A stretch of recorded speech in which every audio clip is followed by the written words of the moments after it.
संजीवनी अस्पताल बाल एवं शिशु रोग, general surgery, plastic surgery, neuro surgery, नेत्र रोग, फिजियोथेरेपी, स्त्री एवं प्रसूति रोग, हृदय एवं शुगर रोग, हड्डी एवं जोड़ रोग, कार्डियोलॉजी, दंत रोग, इमरजेंसी चिकित्सक सुविधाओं में एक भरोसेमंद नाम है। नमस्कार, मैं हूं प्रमोद और आप देखना शुरू कर चुके हैं दी-सड़कनामा.com। इस वक्त हम मौजूद हैं खारिया गांव में और हमारे साथ कैबिनेट मंत्री हैं चौधरी रणजीत सिंह। चूँकि जिला परिषद का चुनाव चल रहा है, ये जोन नंबर 6 है, जहाँ पे आज एक ही दिन में रणजीत सिंह चौटाला है, उन्होंने 15 कार्यक्रम किए हैं। इस वक्त हम गांव खारिया में मौजूद हैं। 11-12 नंबर वार्ड है ये।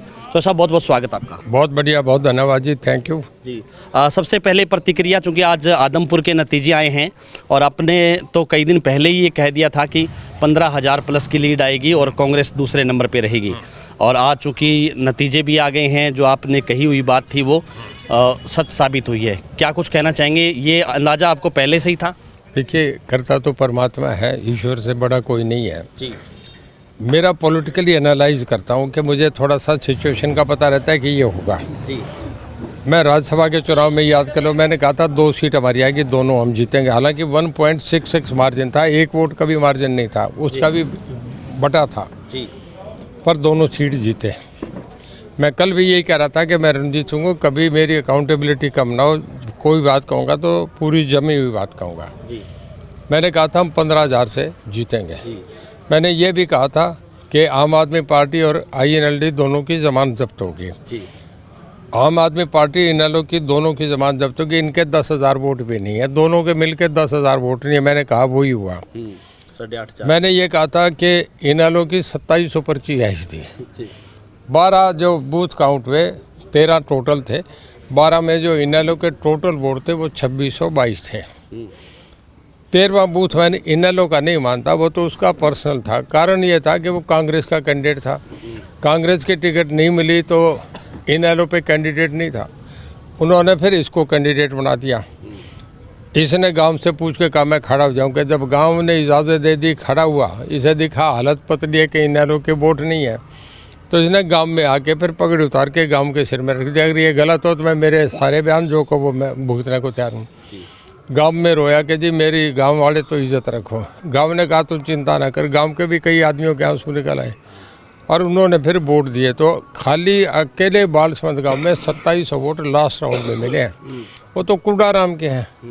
कुडाराम माइनस इनेलो कर दो तो 2622 वोट है। मेरा अंदाज़ा गलत नहीं था।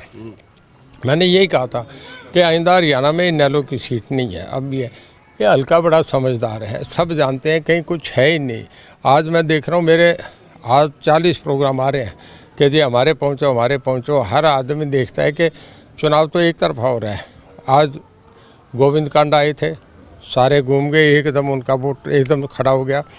कल रणवीर गंगवा जी हमारे प्रजापत समाज के बड़े नेता हैं, वो कल आ रहे हैं। कल प्रजापत समाज के 12,000 वोट है। मैं समझता हूँ कम से कम 3-4 हज़ार वोट का कल डेंट होगा।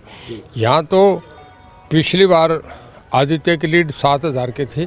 मैं समझता हूँ अब के राजकुमार जी क्योंकि बड़े गांव के कैंडिडेट हैं, मैं अभी भी आपसे कह के जा रहा हूँ 7,000 प्लस हमारी लीड होगी। ये भी मैं आपको कह के जा रहा हूँ। तो इस चुनाव नतीजों के बाद निश्चित तौर पर समीकरण बदलेंगे, क्योंकि जो नतीजे आए हैं अगले जो है 2024 में लोकसभा चुनाव है, फिर विधानसभा का चुनाव भी चूँकि हरियाणा में नज़दीक होता है, करीब 6-7 महीने का फ़र्क रहता है।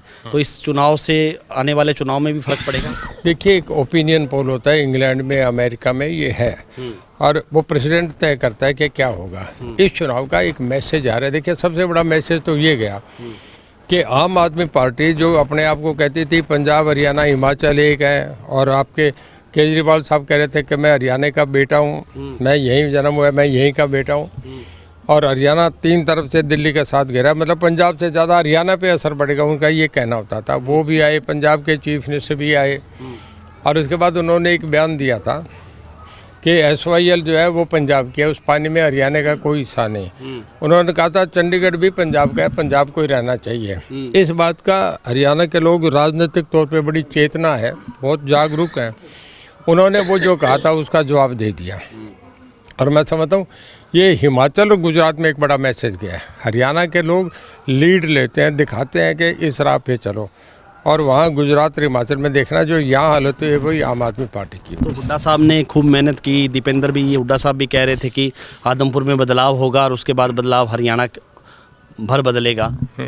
देखिए, हर पॉलिटिकल आदमी अपने तरीके की स्टेटमेंट देता है। हुड्डा साहब ये कहेंगे, उन्हें कहना ही ये बनता है। देखिए, वो ये कैसे कहेंगे कि जय मोदी कैसे कहेंगे? वो हमारे मित्र हैं, उन्हें जब अपने पार्टी में खड़े हैं वही यही कहना चाहिए। बड़े लंबे संघर्ष के बाद 10 साल के बाद संघर्ष में उन्हें पार्टी में भरोसा करके उन्हें विश्वास बनाया, उन्हें दिया है, तो अपनी पार्टी की बात कहेंगे, उन्हें कोई गलत नहीं है। वो तो ये भी कहेंगे मैं अगला मुख्यमंत्री बनूंगा। इनेलो भी ये कहता था पिछले चुनाव में कि हम अगली विधानसभा, वो ये कहते हैं कि अगला अध्यक्ष भी हमारा बनेगा। अब जब विधानसभा में जैसे मुख्यमंत्री बना ऐसे जिला अध्यक्ष बनेगा। तो सब चर्चा ये भी चल रही है कि कुलदीप के बाद अब किरण चौधरी भी चूँकि मुलाकात की है, ऐसा सोशल मीडिया पे आज चर्चा है कि एक और उपचुनाव हो सकता है तो शाम से। देखिए, गुलाब नबी आज़ाद जैसे छोड़ के चले गए, ज्योतिरादित्य सिंधिया जैसे आदमी छोड़ के चले गए, आपके आनंद शर्मा जैसे छोड़ के चले गए, तो मैं नहीं समझता इस कांग्रेस में कोई बचेगा। इस कांग्रेस में है नहीं, कांग्रेस का अध्याय समाप्त हो गया, कांग्रेस चली गई पार्टी होगी, बीत गया इतिहास हो गया, उसके साथ कौन रहना चाहेगा? जो भी आदमी कति मंदबुद्धि का आदमी होगा वो टिका रहेगा, बाकी समझदार आदमी तो अपना रास्ता तय करता है। चाणक्य कहता है कि या तो राजा के पास जाके बसो या नदी के किनारे बसो, उस रेगिस्तान में कौन रहेगा? तो कांग्रेस तो ज़मीन पे चलेगी, उसका तो बंटाधार हो गया। तो जिला परिषद का चूँकि चुनाव चल रहा है और कल 5 बजे बाद चुनाव प्रचार बंद हो जाएगा, क्या कुछ कहना चाहेंगे? क्या अलग अलग, जैसे आज एक ही गांव में आपके काफ़ी 1 दर्जन से ज़्यादा प्रोग्राम है जी, बड़ा गांव है, मतलब आप ये समझो कि 1/4 इस जोन का वोट इसी गांव में है, सबसे बड़ा। इसी गांव में मैं विधानसभा के चुनाव में मेरी 2725 की लीड थी। इस गांव को मेरे पे बहुत भरोसा है, बहुत विश्वास है, मुझे भी इस गांव से बहुत उम्मीद है। ये एक ही गांव परिवर्तन कर देगा। ये अब राजकुमार जी का इलेक्शन नहीं, मेरा इलेक्शन है। अब तो खारिया गाँव की अपनी इज्जत का सवाल है, गाँव एक तरफा होकर खड़ा है। धन्यवाद। और ये थे हमारे साथ चौधरी रंजीत सिंह। लगातार हमारे साथ बने रहिए और इस वीडियो को आप ज़्यादा से ज़्यादा शेयर जरूर कर दीजिए ताकि तमाम लोगों तक ये जानकारी पहुंचे। बहुत बहुत शुक्रिया।